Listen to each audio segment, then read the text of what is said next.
What is up, guys and gals? Welcome to episode number 113 of the Nonsense Review. Also the first episode of Revenge of the Fifth. That's the name we're going for. Don't wear it out. I'm your host, as always, Kevin. And joining me, equally as always, is Rick. Hello, everyone. And those of you familiar with the podcast probably know that what we like to do before we get into the review itself is we like to talk about the goings-on in the wide universe. Before that, just a quick reminder what we're doing today, because I didn't say it yet because I'm a derp. We're doing Star Trek Lower Decks, but we'll get to that later. Rick, how's your week been, buddy? Well, we went on a stag do, and it was the most party-soft stag do that you could have imagined. We spent basically the entire weekend playing board games and EDH, and there was a nice little heartfelt gift-giving ceremony where people just handed out trinkets to the grooms. I say grooms because they had most of the same friend circle, so they combined two parties into one, which let us basically rent an entire mini hotel, which is really nice. So you saying grooms, I just assumed it was a gay wedding. No, they both have wives to be. Do you want to tell the class about the subterfuge you had to get so you didn't have to pay bachelor party rates? Oh, yes. Because any party that's same-sex, it does include hen dos, they all have like a 20% surcharge. One of the organisers took his wife and was the only one allowed in the building for the first hour or two while they talked to the owners and things like that. Took his wife, took his kid, and just made it look like,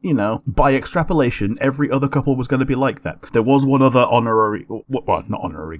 one other girl who was an honorary stag who also joined in, but she wasn't able to come along till a little bit later in the evening. Yeah, fair enough. It is ridiculous. I do understand the whole policy of, listen, stereotypical stag do's and hen nights, people are going to be boozy and idiots. But you guys are a bunch of fucking nerds and you just wanted to play Dungeons and Dragons and board games. Yeah, we picked that location basically because it had a long table.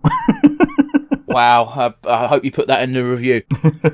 Pretty much. The long table was indeed long. It satisfied our needs. Yeah, everyone got sat at it. Yeah, the other part of it was there was a D&D one-shot, one for each groom. I joined the one of the groom that I wasn't as familiar with because the table was a little bit more empty, and also I gave the guy who was DMing a lift, so I knew a thing or two about it. I thought it would be good to fill that one out. It was a false Hydra encounter. Yeah, which anyone who knows anything about false Hydras knows they all go the same fucking way. Yes. You get to a town and false Hydra things start happening. Other than that, we did go and see the Mario movie. I took my mummy. I'm curious what you actually thought of this. Okay, so I enjoyed the visuals. I enjoyed the music. Weirdly, it wasn't Chris Pratt's voice that took me out of it. It was the Princess Peach voice. Okay. She just sounded like a person talking rather than, the character, I kind of get where you're coming from. However, I think that's more acceptable for Peach, who's always, let's be honest, all of her voices in most Mario stuff is her going, woo, ee, Yeah. And slamming her ass into something and going, oh, Mario. Whereas Charles Martinet is, he does a bit more than that, shall we say. Yeah, the select a player, select a game. I'm glad he got his cameo in that film, but boy, is it telling that it felt like they were like, we need to get this over and done with so we can focus on the rest of the fucking thing. Yeah, it was very much professional bone throwing. Not just to him, but to the fans as well. I think they explained away not having Chris Pratt do a Mario voice reasonably okay. My favourite part was the music. My mum fell asleep during the Donkey Kong fight, which was a shame because it was one of the best parts. Yeah, highlight. She also had to go for a piss during the final battle, so she missed the two most important parts of the movie. Now, when you say final battle, do you mean the bit that took part in the in the Mushroom Kingdom, or the bit that took place in the live action, not live action, that's the wrong word as well, in the quote-unquote real world? Because I think you could have skipped over the real world section of that fight and not lost any information. True. It was the real world part, like the actual final fight where, spoiler, they used the star. Yeah. Also, the superstar I expected to be like like one of the stars from Mario 64, not literally the power-up superstar that makes you immortal, because it had the design of the prior. Sure. I was kind of expecting if Bowser used it, then he'd become like Giga Bowser or something, but nah, it's just you become invincible for 35 seconds, go. For all the mad shit Bowser was talking about using the star and becoming invincible, it would have worn off pretty damn quick, and I don't think he knew that. Yeah, but to be fair to Bowser, he's been curb stomping everything pretty easily without immortality. Yes. So a little burst of immortality probably would have done a lot more damage than either of us could predict. That being said, again, I think this film's been treated really harshly by cynical people. People like you or me who went into this... sorry, not directly like you or me, because I enjoyed it for what it was. Yeah. But I suspect the reason why this film's been slammed so much by the older audience is because a lot of the older audience expected the film to be for them. Yeah. It's very much a kid's film. Yeah, totally. Like, the Sonic movie was mostly real-world stuff that had Sonic in it, and I think people were expecting more of that for Mario. Maybe the sequel, Rick. Yeah. But, you know, people that watched the Sonic movie just wanted to see more Sonic things. Apart from fucking critics. I don't know why the critics wanted to focus on the human parts. It was the worst part in the first one. It was the worst part in the second one. It was even more annoying in the second one because some interesting stuff was They were Knuckles, man! Yeah. The only human that should be on screen in the Sonic movie is fucking Dr. Eggman. Yeah. We cut away from Darth Vader kicking the shit out of dudes to bring you some Senate hearings. And let me tell you this, Rick, this is how it feels being a fucking kaiju fan. Yeah, totally. I was so happy when the 2014 Godzilla film got enough good press to get a new film, because the new film was mostly monster fighting, and it was like, yeah! And critics were like, they focus too much on the monsters, and it's like, you fuck off the edge of my dick. It's just like, you gotta bear in mind, critics have different criteria to people who just want to watch a fucking movie. I'm not watching a Godzilla film for deep philosophical lessons outside of nuclear war bad, because that's all Godzilla's fundamental message has ever fucking been. You know, I don't care about the humans. But out in the wide world, have you seen that Kason is now going to be in the Yakuza games? I mean, behind the scenes, Rick, you can just tell people we mutually sent the link at more or less the same time to one another. Yeah, so I had it in my clipboard. You sent it to me, and I'm like, bastard. So I sent you the second link, which was her talking about things in the interview afterwards, saying that if she didn't pass the interview, she was still not just going to leave. To be fair, that strategy might have worked. Yeah, it's rather Yakuza-esque if you are a threatening person. I will say this, I forgot how jiggly Kason was in real life. Oh, yes. But also one of the other ladies on there was someone that she's had on her show quite often, basically because she's really horny for her. So, and she's also in the new Yakuza game. I mean, that's fine. Like, bear in mind, there's a bunch of basically borderline porn stars in Death Stranding just because Kojima wanted to fuck them. Yeah. Not the first time that's happened, and it won't be the last. Yeah, totally. So, but be warned, anyone we invite on this show. Yeah, please be warned. Take things under advisement. We don't always want to fuck you, but, you know, there is a non-zero chance. There might be an underlying level of horniness that you're unaware of. And we're not talking about people we actually know. We're talking about totally. if we like send an invite to Cali or something, it's just like, just bear in mind we are holding back the horny. Yeah, yeah. There's a lid on the horny. And the other thing that I've seen in the universe is that Vebe and Silvervale are leaving V-Shoujo. I've seen a statement from Vebe that it's basically the new contract was no good, so she's just choosing not to renew it. Perfectly reasonable. Yep. And I've not seen the Silvervale reason. There's a fan theory, and, you know, these are never perfect, but that it was similar to Pikami being bullied off from Harry Potter stuff and the company not supporting them through it. But, you know, you can theorize all you want. End of the day, this is happening, this has happened, and they're both going to continue as independents. They seem to be still on good terms with all the people that they've left. I mean, at the end of the day, Rick, if it's around contract renewal season, there's one of two reasons why they're leaving. Either one, they're not happy and they didn't want to go through the hassle of firing or getting quitting, so they just wait for their contract to expire. That could be an environment thing. That could be they want to move on. Could be any number of things. It could also be, as the statement said, that they offered this deal and this deal was trash, so I'm taking my ball and playing in a different field. Yeah, she did note down that she has a lawyer that goes through these things. Even the most minute change can be a deal breaker sometimes. So there is one other thing that I would talk about. It's the Wizards of the Coast landfill incident. Someone has found a bunch of magic cards in a landfill that wizards have sent to die. And the most annoying thing about this is that some of it were really, really in demand by the players, in that they were silver bordered cards, which are meant entirely for party scenarios. Okay, this is interesting. This isn't the Wizards of the Coast story I've got written down. Okay, there's a different Wizards of the Coast story. Okay. Oh boy, yeah, they're just determined. They're just speed running the death of their company. Let's just talk about it now. Fuck it. Hey, guess what? Some dude got sent cards early he shouldn't have got. What did Wizards of the Coast do? Oh, send literal fucking Pinkertons to the dude's house to threaten and intimidate him. Oh yes, this as well. Okay, so let's break this down. This isn't the first time this has happened. I think people seem to forget that. I think it was pre-pandemic now, but Borderlands 3 got leaked by some dude, and Epic sent dudes to his house to break down his door and threaten to break his legs. So it's not an exclusive to Wizards of the Coast, this tactic. But boy, is it fucking baffling. Why would you do this? You're a big company. There are many things you can do before sending literal thugs from a company that I didn't know existed, because it's not fucking cowboy times no more. Yeah, exactly. Like, I didn't even know that Pinkertons was still around. No, because it's not the cowboy times. Like, what? Well, are we in fucking, I don't know, Mississippi in the 1800s? Yeah, I think the latest that I would expect them to be is like the 1920s, like bootlegging era. I assume they died pre-World War I because all the thugs got sent overseas. Yeah, apparently not. Every generation will bring new thugs, it seems. Sure, but man, specifically Pinkertons, which by the way are officially a quote-unquote detective agency, but they're not, they're thugs.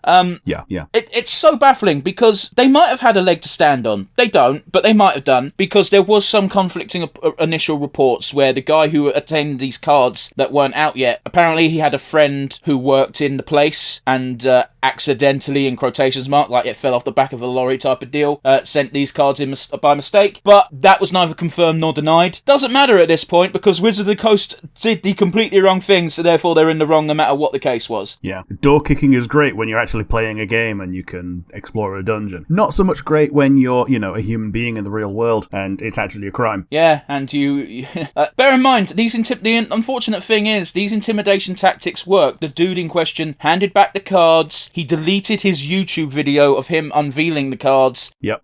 Baffling. Wizards of the Coast was already on thin fucking ice, but boy was this a stupid thing to do. Yes.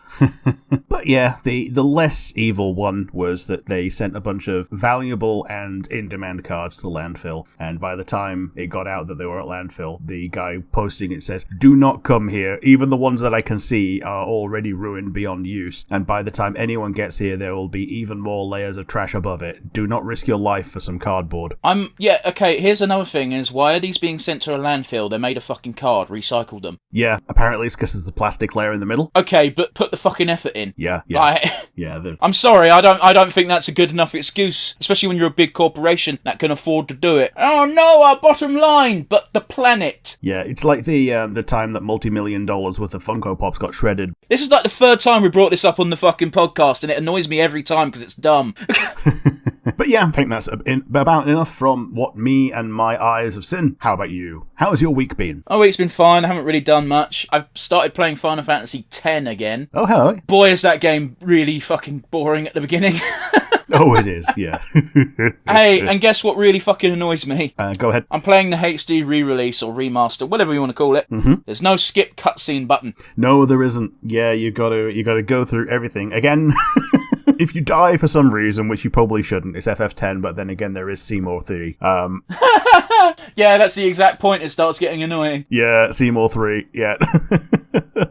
If you do die, then yes, you gotta watch the cutscene again. It's like the run-up to a boss in Dark Souls, but a million times more annoying because it's like 3 minutes every time. Yeah, man, yeah. Oh boy. Yeah, well, the thing that bugs me is, like, FF9 also got a remaster. A lot of the FFs got remasters, that's just a fact. I think even the Pixel Pack remaster came out recently, but that's neither here nor there. Yeah. FF9 came out with a skip cutscene button because they just added it. But with FF10 and FF10-2, they just didn't change anything. They upscaled the graphics and that was it. Lazy. I get the feeling they didn't even increase the quality of the textures. They just made the models able to appear in like 1080p. Literally just upscaling. There was no additional work put into the game. It was just polished. Yeah. It was less a HD remaster and more a high-res re-release. Sure. Like, again, I can't be asked to get into those distinctions. Anyway, I've got a work story for you, Rick. Go ahead. I was at work. A child came up to me. I know he was a child because he was very small and had a high-pitched voice. He said something to me me about Prime. I wasn't really paying attention. I wasn't expecting to get stopped. I was like, Prime. Oh, that's that stupid fucking energy drink thing. Alright, sat at the front of the shop, and I was ready to continue about my day. And he continued talking and said, I only have £1.60. I went, okay. He said, can I have 40p? I was like, no, fuck off. To be fair, I didn't say fuck off, but I thought it. Rick, would you, at any age, ever have had the audacity to go to the employee of a supermarket and ask them for money? No. If you don't have the money for something in the supermarket, you don't get the thing. The audacity! Rick, are you ready for some news? Yeah, let's go. Elon Musk. Oh, Jesus. Yeah, I know, it's always fun when I say his name, isn't it? Yeah. He went to Twitter, as he is wont to do, and offered a whole 1 million Dogecoin to anyone who can prove that his fortune came from an emerald mine. Who would answer but his own father, saying, hey, can I get in on this? Because I have the fucking receipts. Yeah. It's one of these really fucking annoying things about Musk, and a lot of Musk bros will jump on his side, in that Musk likes to present himself as a techno mogul who pulled himself up from the bootstraps and made every penny himself. No, he started out by being a rich boy's fucking kid. Yeah, exactly. Like, step 0, inherit billions of dollars. Step 1, lose a lot of it on multiple failed companies. Step 3, get lucky because PayPal. Step 4, PayPal gets bought and people better than you make your system better. Yeah, totally. Musk likes to be like, look at my genius level coding, and the people who bought PayPal were like, what the fuck is this? Shit. Like with Tesla, it's even worse because he ousted the original creators and just did his best to put himself in as the original guy. It was part of his contract that when he came into the company, he had to have it say that he was an original founder, even though he wasn't. Yep. The man has the ego of a mouse. Wait, sorry, scrap that. Ego of a lion, abilities of a mouse. Yep. Like, he likes to talk big, and like, I gotta be honest with you, even if Elon Musk was completely honest about where his fortune came from, I still wouldn't fucking like him, so he's really fighting a losing battle. Like, people liked him about 10 years ago when he wasn't as vehemently neoconservative as he is now. I mean, I never really liked him in the first place. People used to talk about him 10 years ago, and I was like, oh, the dude who made PayPal, okay. Yeah. We're not even going to talk about his failed rocket launch, because that's a whole fucking kettle of fish. That's its own thing. But we do know about it. We're not diving into it. Go find a smarter podcast than we if you want to know the details on that. Yes. Rick, in some sad news. Oh? Barry Humphries, a.k.a. Dame Edna, passed away at 89. Aw. I know. Confession time. I'm not familiar at all with Dame Edna or Barry Humphries' work, but it's one of those things where if you're British, you know who Dame Edna is. Yeah, it's basically the Paul O'Grady for the previous generation. Yeah, also Australian, but yeah, fair enough. not just saying, like they were Australian. Australian. For some reason, I derped on that word. They are Australian. It's important to note that. But yeah, 89 isn't bad innings, but still a sad day. Yeah, totally. I think this is why Britain's a bit more accepting of drag queens. Yeah, because we've had them for a long time. They've been at the forefront. It's very baffling what America's trying to do with them. But again, we'll try and keep things light and fluffy. Speaking of light and fluffy, Rick, you brought them up a little bit earlier. Funko Pops. Yeah, okay, go ahead. Funko Pops, the game, coming in 2024. What? Yeah, okay, so... the trailer sucks for this. It doesn't really do a good job of telling you what the game's going to be. It's called Funko Fusion, and I'll tell you what, right. The trailer for this is an in-game trailer. It uses the engine. It's an in-engine trailer. It's not in-game. Sure. And what it does is it takes a bunch of famous scenes that everyone knows and loves and replaces them with the Funko Pops. That's all the trailer is. There's 2 seconds of gameplay where someone's shooting a gun, and I gotta be honest with you, Rick, I don't care for Funko Pops. This game looks like it's just going to be a Lego game, but with Funko Pops, and to be honest with you, that's probably the smartest thing they could do. Yes, like even before you said it, like it sounded like a Lego crossover game. The extent of the crossovers is going to come down precisely to what they've managed to license. It's interesting because they focused heavily on the Umbrella Academy, but they branched out to Jurassic World, and we saw some Star Wars spaceships. So who fucking knows, man? I wouldn't be surprised if the actual strategy when this game comes out is 40 quid base game, and then fucking spam it with micro deals for, oh, you want to play as Luke Skywalker? Give us a $5. Yeah, I can even see it being like a Toys to Life Portal thing where new Funko Pops, you can either buy the 10 quid one that's normal or the 12 quid one that's got a NFC tag on the bottom that lets you put that character into the game. Yeah, and at that point it's Skylanders, and we know how well that ended. Yeah. I think they'd learn from Skylanders and make any transactions purely digital rather than tagging on an extra thing. Unless they want to try and revitalise Funko Pops and just have it as an added bonus. Yeah, I can see that. Funko Pops are dying. They're not. Don't get me wrong. They're still popular. They're still amongst the zeitgeist. But interest is waning. Funko. Here's the reason why I know they're not completely gone, because every time I go to Comic-Con, even after the pandemic, there's a lot of stalls that are just like, here's the Funko Pop section, because they're still popular enough that, hey, if you stock them, you'll make some money. Yeah, and there's always new ones of things being made. Like, when you were up here, we saw 3 things from Funko Pop. We saw new ones from the series, like there were like 2 Fennec Shans from Book of Boba last year. The second thing was we saw some actually reasonably good-looking giant key rings that were flat and in the Funko Pop style. Giant enamel badges. Yeah. And I don't know if you caught the third one. They are now selling T-shirts in mock-up of VHS boxes. Okay, I already knew they did T-shirts, but I didn't know they did it in such an interesting packaging. That's a cool concept. I think it's a waste of money, but it's a cool concept. Yeah, so it was the mock-up VHS box looked like it was. Oh yeah, this is what it would look like if the Book of Boba Fett was on VHS and you put it next to your old Star Wars VHSs, and it's printed to look like it's frayed the way that your own cardboard VHS cases would be. I know exactly what you're talking about, yes. And yeah, it's just a normal t-shirt inside. I will tell you this, there is one product they do which I do find interesting, which, again, I wouldn't buy because it's expensive and I don't like Funko.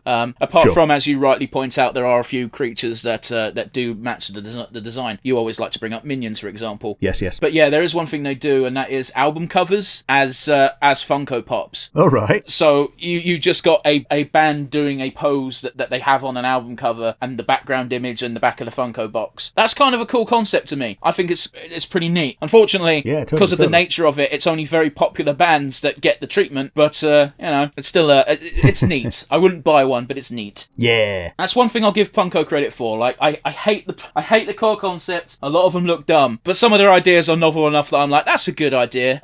Good for them for running with it. Yeah, and similar to the McFarlane Toys version of it, they also did an unpainted version of the Space Marine. I know, I did one. Yeah. So they know their audience sometimes. Yeah. Rick, final piece of news for you. Let's go. This is not a wrestling podcast. Oh ho. WWE has done a very weird thing. Has it? It has. Their world champion Roman Reigns has held both big titles for a long fucking time now. We thought they were going to get taken off him at WrestleMania by one Cody Rhodes. That did not happen. And on this week's Raw, Triple H came out and announced a new world heavyweight title belt, which is as valuable as the 2 we've already got, we promise you, because no one can beat Roman Reigns, so we've got to make a new title. But it's still as valuable as Roman Reigns' title, don't worry. And they're going to have a tournament to crown the first champion of that. And it's like, fucking just take one of the belts off Reigns, you fucking idiots. Yeah, just pay him to lose. It's wrestling. The problem is they want Reigns to be the longest reigning champion ever, which means he's got about another 100 days to hold the belts for. But this new belt is automatically meaningless. Yeah. Like, in kayfabe, they made this belt because the guy who's currently the champion is too tough and no one can beat him. And also because he's a part-timer, he doesn't show up every fucking week. Which I don't begrudge him for doing, by the way. Like, I don't begrudge anyone for, like, I signed this contract that says I don't have to wrestle every week. That's not the wrestler's fucking problem. That's WWE's problem for fucking signing the paperwork. But totally. It's stupid. I understand what they're doing. They need another belt for the other brand because they're doing the brand split again, and they want both brands to have a world title belt because both brands are probably going to be carried by different networks because that's how they make their money. But sure, in kayfabe, it makes no sense why anyone would want this belt. Yeah. It does seem a bit weird, even from an outsider looking in like me. I'm glad because I thought I was being a crazy person. Like you say, it does sound incredibly valueless. Yeah. Like even in kayfabe, it feels pretty worthless. I can't remember who said it, but it's like, you don't need a belt to be over. You don't need a belt to be popular. Having a belt is basically a fancy toy. It's a way you can elevate people by using a belt, but if someone needs a belt to be considered a worthwhile character and a worthwhile wrestler, they're not a good wrestler. Yeah, totally. But anyway, I can bitch and moan until I'm blue in the face. Rick, we're doing Star Trek Lower Decks, Series 1, Episode 1, Second Contact. I'm going to throw it over to you. Ditto. 3, 2, 1, and go. So I know one thing about this first episode, and that is they touch upon a plot point back in the original Star Trek series. Oh, man. Yeah. Unless that's a different episode. I don't know. I've seen bits and pieces. I've seen a lot of questionable fan art of the cat character, and that's why I kind of like her.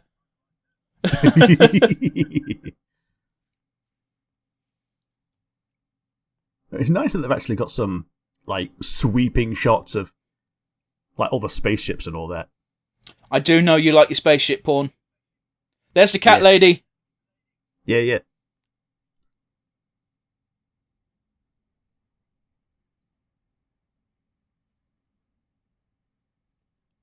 Oh boy, that must be the most boring part of any fucking adventure. Yeah, the...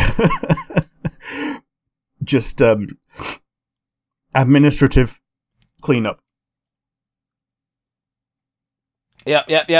Funny enough that we've got the trope in Star Trek of, hey, Captain Kirk and Spock, you're going down to the planet. Also take Jimmy. Jimmy's in the red shirt. Yep. Who are we going to kill off? Spock, Kirk, or Jimmy? That's why red shirts became a trope. Yep. And so yeah, I think this show focuses on red shirt specifically. Which, if they're doing shit like this, they deserve to die. Yeah. Apparently, there's another trope called the mauve shirt, which is if a red shirt lives for long enough, then they might get promoted to being a semi-normal character. I'll take your word for it, because I've not watched that much Star Trek. Boy, is that Klingon weapon very spiky and scary looking, but would it be ineffective in combat? Is. Yes, it would. Yes. Anything that sharp is automatically going to be good. So yeah, being called Lower Decks is the hint that no, we're not focusing on people who are important.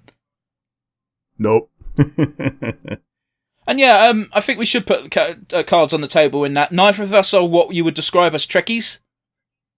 Oh, totally not, no. Just got to the Borg and noped out because they got shot once. I don't blame them. The Borg are apparently scary. Yeah. Oh, Fred Tatassico. You know that name from? He's one of those deep-voiced voice actors. So any money he's playing a Klingon? Almost certainly. Oh, dude, Gene Roddenberry, fuck me. The stories you hear of him pitching ideas of episodes to his fellow writers and team, and people going, dude, this needs to air on TV. Can you stop being horny for 5 minutes?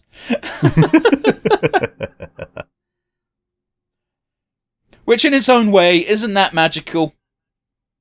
Yes.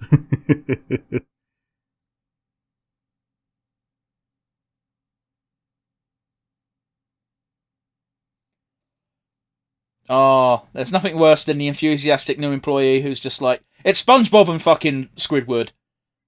Yeah, totally. Either you quit a SpongeBob or you work long enough to see yourself become a Squidward. Yeah, because nobody gets to be Mr. Krabs. No.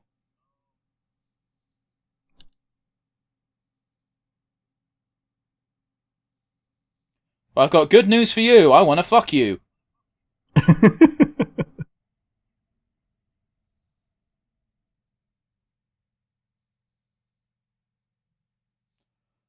That's first impression ruined. That's fine. She needed that first impression ruining.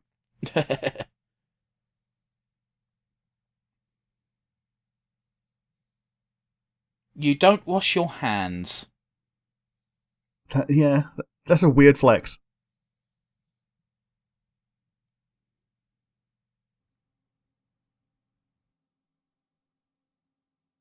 Ah, it's too real. Yep.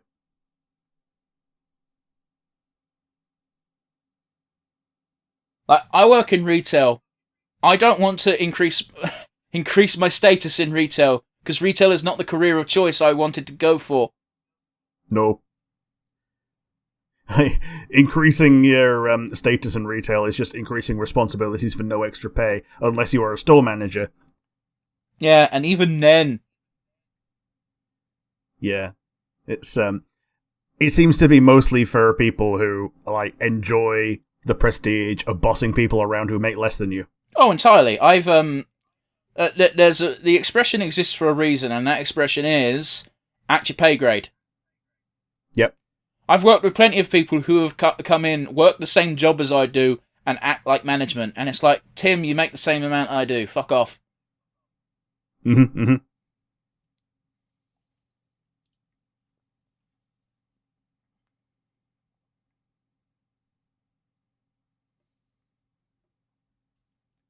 Why would you want that?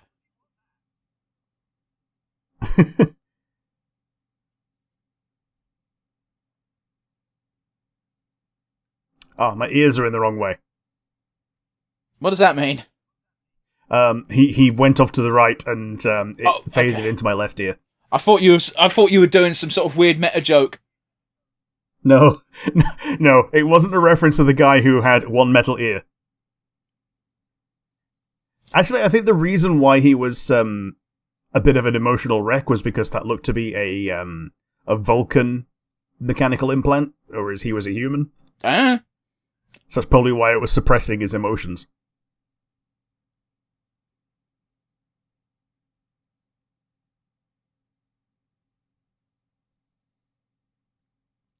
I do recall there being an episode where there are people who are literally addicted to the holodeck. Yeah, that sounds like a thing that would become an actual problem. And it's a literal moral conundrum of, like, you can't live your life in the holodeck, and people are like, but why? Everything I want is in here. Mm-hmm, and it's like, yeah, but it's not life. But it's like, isn't it? It's you can really get really deep and weird with it, where it's like, if you feel like everything that is happening to you is real, does it matter if it's not? Yeah.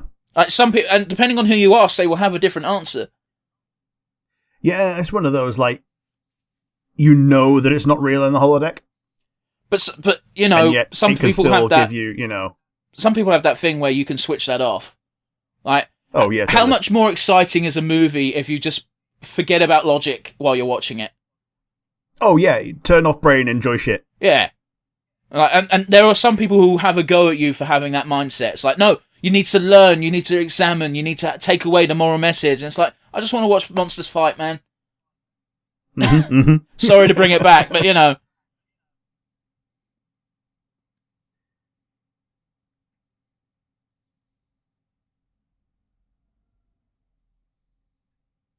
Yes, please.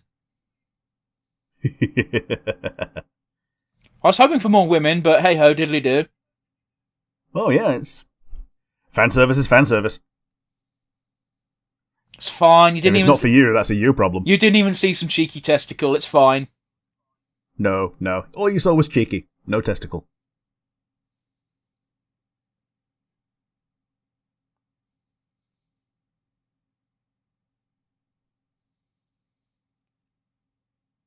I think that's going to be the plot point for this episode, him having an itch. Yep. I don't know if you should be so blasé about getting an insect bite on a foreign world you've not been to before. Yeah, totally. Like, you're going to get, like, space AIDS. Like, one of the original plot points of pretty much any Star Trek episode, at least in original and Next Generation, is everyone is so peaceful and calm and chill because it's basically a utopia where, hey, war's kind of behind us and we're trying to make the galaxy a better place. So pretty much every conflict is born from some sort of weird virus. Yeah. Or, like, at worst, a misunderstanding. Oh, yeah, nail on the head, it's purple. I mean, they weren't subtle. No.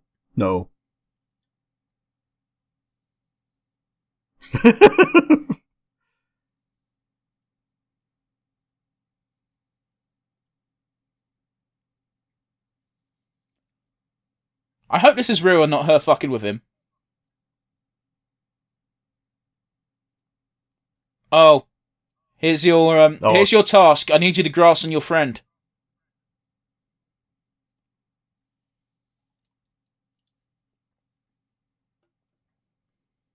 Man.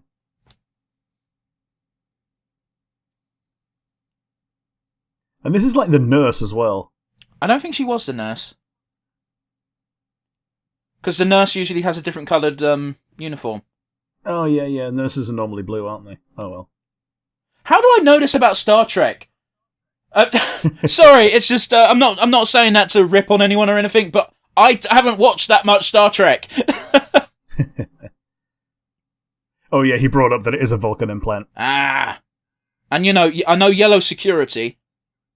Yeah.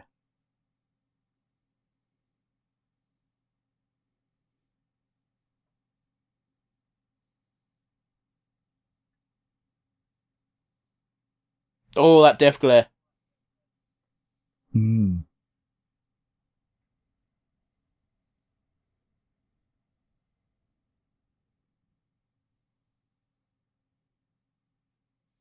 Like, they might see it as really boring work, but boy, is when you see what they're trying to do, it is actually quite important, right? Oh, yeah, it's like actually impactful. Oh, way up. Oh, this is not the episode that I've seen clips from. The episode I've seen clips from, he gets psychic powers. So yeah, he's basically immortal, is he? Just because he's the captain? Oh, sorry, not him specifically. A character gets psychic powers. Oh, okay. But yeah, the general rule of thumb is when someone on your crew is infected with something weird like this, set phasers to stun. So. Oh yeah. So like, if your dude lives, they can be healed.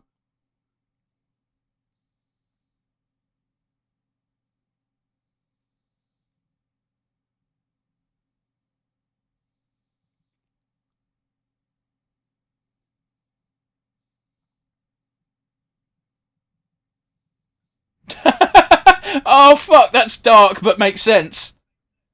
Yep. Fucking hell, come on, use your sprain.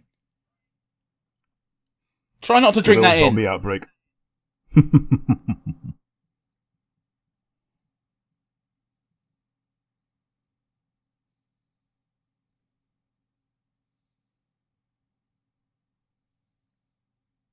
I'm going to assume it's food or medical supplies or something. You know, there's clearly a misunderstanding, right?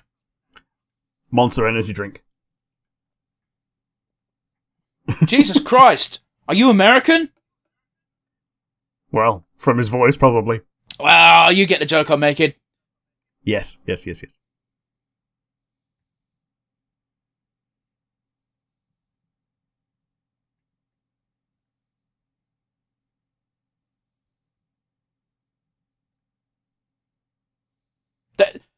Why have they got to have the shadow and hoe be fucking... Sorry, shovel and hoe be technical? It's a shovel and a hoe. There's not much you can do to it. It reminds me of the axe they have in Futurama. Oh, where like, it just Leela, brings it... like, yeah, she hoists the axe as if she's going to chop down the tree the normal way, and then a laser pops out of the bottom. That's fucking dumb.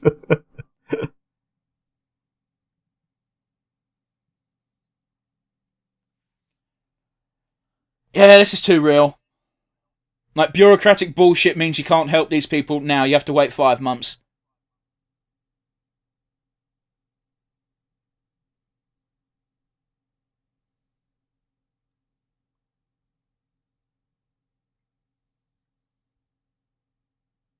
That sounds like hell. Yeah.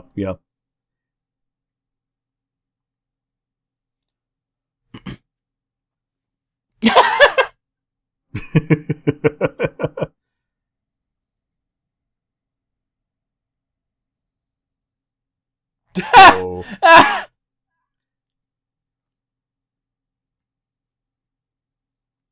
Well, that's the problem, though, isn't it? Is people like that get promoted quicker and easier? Is hey, don't question orders, just do what we tell you. Which also makes you wonder why the fuck Captain Picard became a captain. Yeah, because he's he's like, fuck the Prime Directive. Yeah. Like, every other episode, he's like that. Oh yeah, fuck! Yeah. He'd rather do the right thing than do it correctly. Yeah. screw the rules, I'm doing what's right. Oh, she's getting wet. Yeah.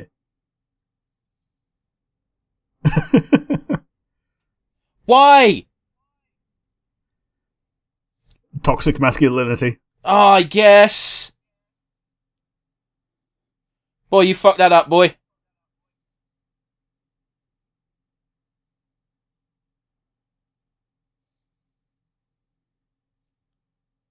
Oh.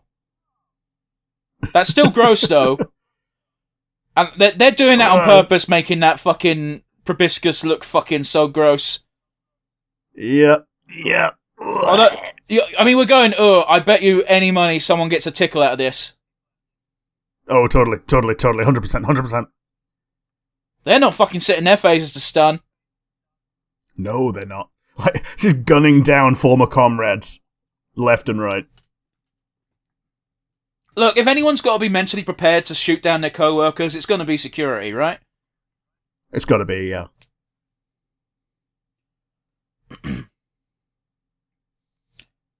Boo! Look at that guy fucking kicking ass! Yeah, he's the main character security guy. It's like, what's the expression? Be wary of an old man in a profession where men die young? Yeah. That's why one of your favourites is the retired old badass, isn't it? It's such a good trope!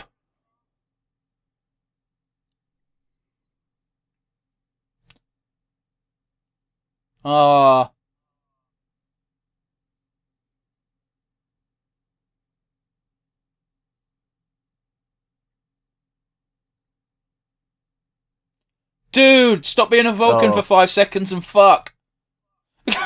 Yeah. Obey your horn, not your autistic cyber brain. Oh, this is a hell of a first day. Yeah.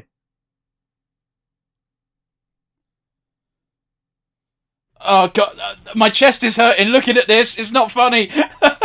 Oh, that's a weird experience I didn't expect to have.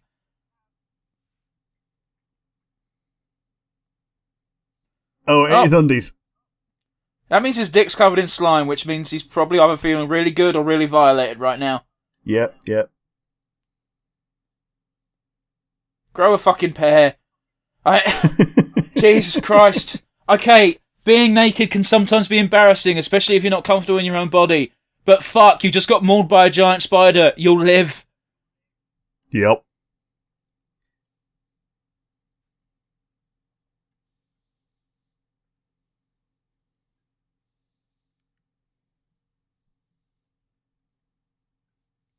Captain Kirk and Captain Picard, but definitely both wanted to help the universe as a whole. That doesn't mean every captain does. Yeah. And Kirk wanted to impregnate a third of the universe, so... Yeah, that's fair. Oh, and that just happens to be the cure, does it? Because that looks like that's where it's going. Yeah, so it would seem.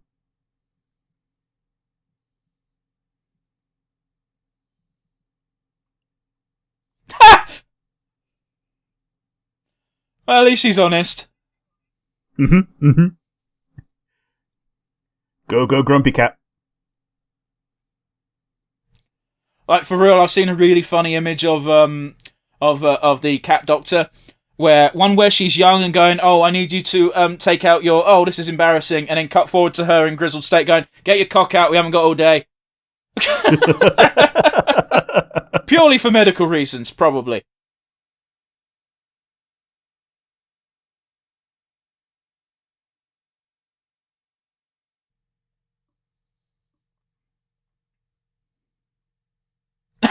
What the fuck?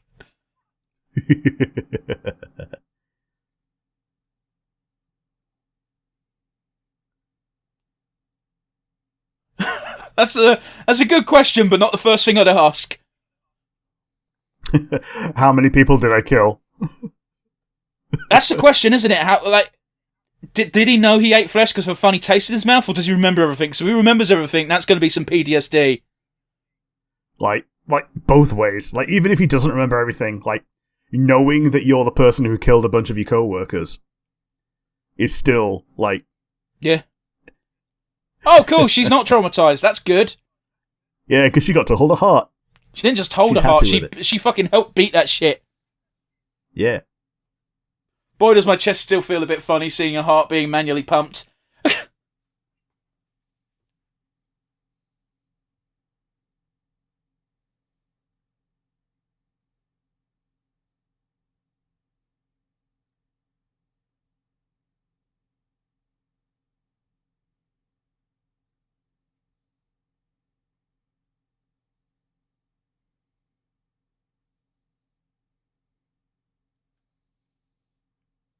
Technically, it was a dungaree. A single dungaree.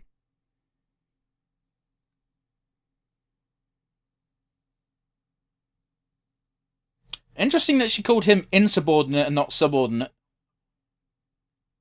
Well, she was looking for something insubordinate. Right, okay.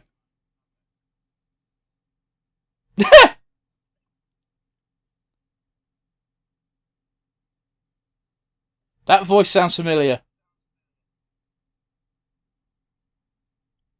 Does a bit.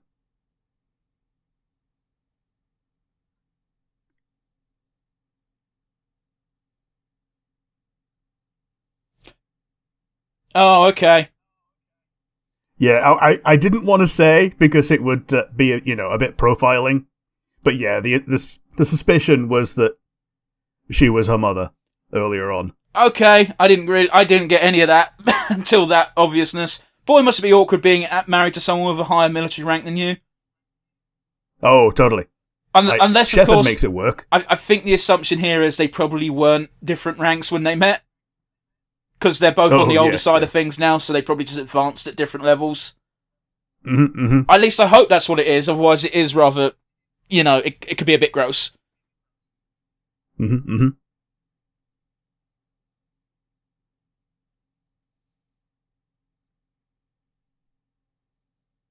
Wow. That also kind of makes sense why she's so competent. Yep.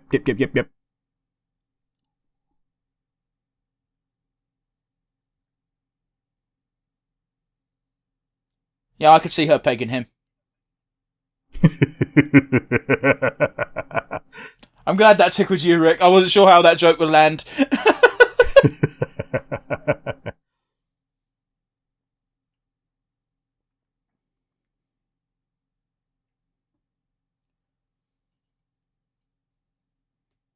So this is the core 4 by the looks of it then. Yep, so it's him.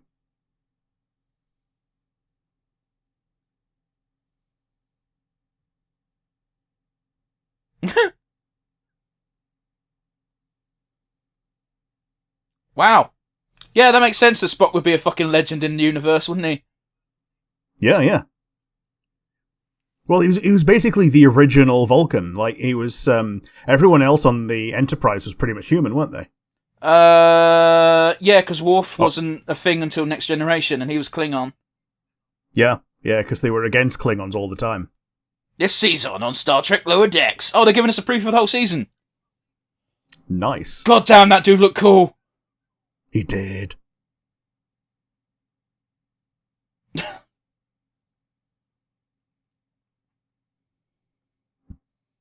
Oh shit, a yellow shirt got stabbed, not a red shirt. Oh man.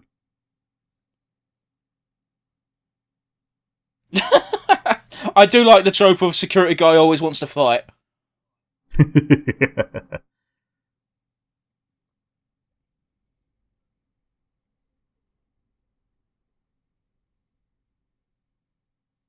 You've got 2 things to do! Yeah, and it's the obvious next thing. Did that thing have a massive wang, or was it just a tail? I think it was just a tail. Yeah.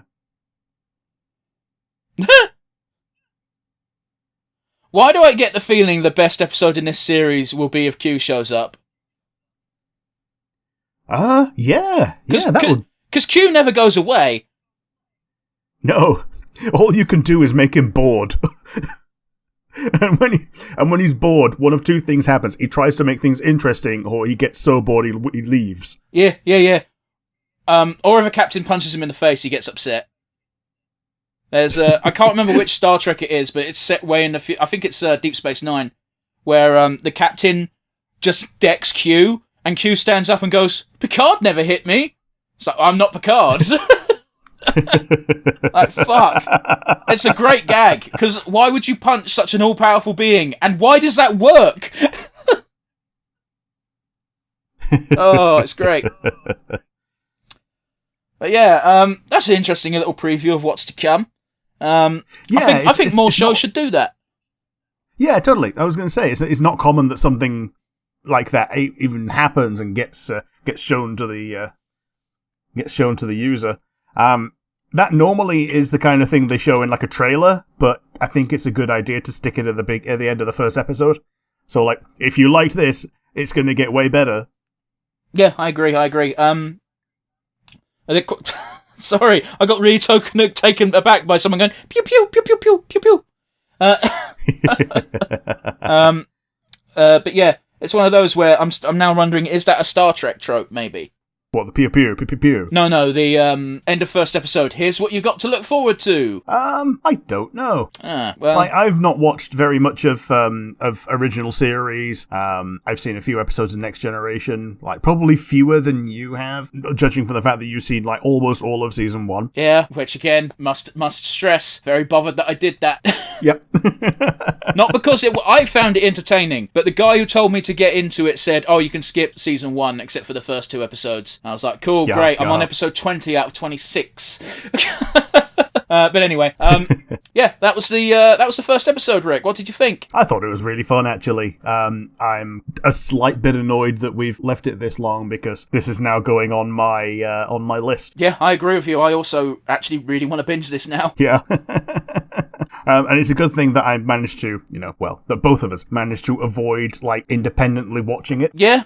Well, I think it helps that, again, we're not Star Trek fans. This only really came on our radar because it's a cartoon, and we both like cartoons. Yeah, and every so often a new season would drop. I think they're on season 3 now, and it would put it on our radar again and go, oh yeah, we should do this. And then we ended up not doing, because we just had Space Month, and we filled it up last time. Actually, I remember what happened, is we were going to do this for last Space Month, and one of us was sick or had something come up that we couldn't record for 1 week, so we used an episode in hand, which just so happened to be space-themed. Yeah, Dogs in Space. Yeah. Space?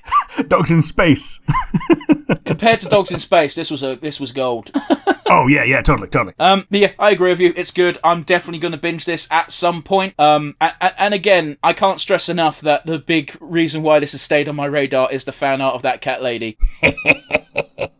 Like, we've seen sexy cats. We've not seen old grandma cat who's just kind of done with the universe. No, we've not. Like, the bedraggled one. But yes, let's do our usual wind down, I suppose. Rick, do you have a favourite moment? I think my favourite moment was when Mariner was subverting everything Boimler had said to Tendi, and basically saying, oh yeah, ignore all the serious stuff that he's done, that he says, like, we're going to be besties, and then just gives her, like, the actual irreverent tour, as it were. Yeah, I get you. But how about you? What was your favourite moment? My favourite moment was the casual disregard for health and safety in the best way. I'm going to call her Dr. Cat, because I don't know her fucking name. Where she said, strap people down to boards. Don't worry. Feel free to double up. They can't infect each other twice, which is correct, but doesn't mean you should do it. That old Star Trek trope of the only time there's conflict is when it's been artificially introduced by a virus, getting fucking reeled right out the gate. Yep, totally. But yeah, we can't only talk about the good, we also have to talk about the bad. So with that in mind, Rick, do you have a weakest link for me? I'd say that the show did a pretty good job of establishing our main 4. We didn't get much insight into the fifth character, the one that Rutherford was going on a date with. I don't think she's going to be showing up. I think she's going to be an ancillary character at best. Yeah, I kind of hoped that she'd be showing up a bit more, because she's another yellow shirt. Because we've currently got 2 reds, a blue and a yellow. It would be nice to have like a main 5, but according to TV tropes, it does stay with the main 4. Just lack of characterization of people outside the main 4, which, it's not really that much of a weak link, because it's 1 episode, it's a 20-minute episode. You can't expect too much from that. That being said, though, don't you find it interesting how we've got the exact same group makeup as who's in the command center Hunter. We've got 2 reds, a yellow, and a blue that we've been tangentially following as a side note. Oh yeah, totally. And like every time you see one of them in the background, they're doing something, even if it's, completely antagonistic and biting all the comrades. Well, what is it? We had...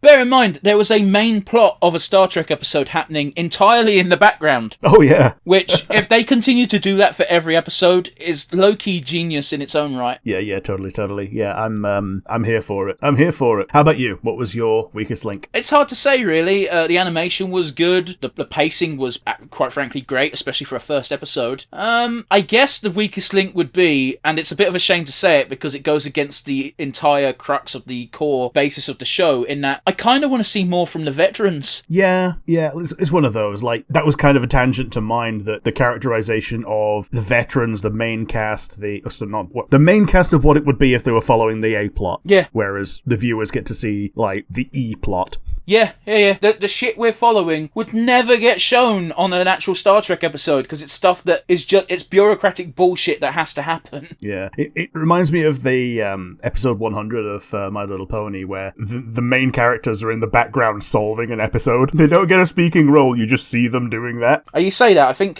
Twilight says something right at the end. Yeah, I think that's it. But yeah, this reminds me a lot of that episode. It's a good concept for an episode. I'm eager to, like I said, I am eager to see if they can keep it up. Yeah, they turned that one episode of background characters do thing while main cast are in the background into a series. And yeah, like we say, we're here for it. But yes, let's end on a high note, shall we? Rick, who is your MVP? My MVP is absolutely Beckett Mariner. She's the source of most of the positive story beats, and also the source of like 90% of the humor, like actively. Like you've normally got your comedian and your straight man, and she's very definitely the comedian of the crew. Absolutely, and she can also get shit done. Yes, and she has in the past, and has been demoted to keep her safe, it seems, but also because she's irreverent. I was told that the series as a whole was very irreverent, and that's what turns some people off, but I think she's just right for it. But yeah, how about you? Who is your MVP? I think all of the main cast deserve their own little spotlight because they all carried the plot for the segments where they were relevant and the actual focal piece. However, I'm going to give the MVP award, because I doubt it will ever come up again, to Gene Roddenberry, who invented Star Trek way back in the day, and I can't believe still exists.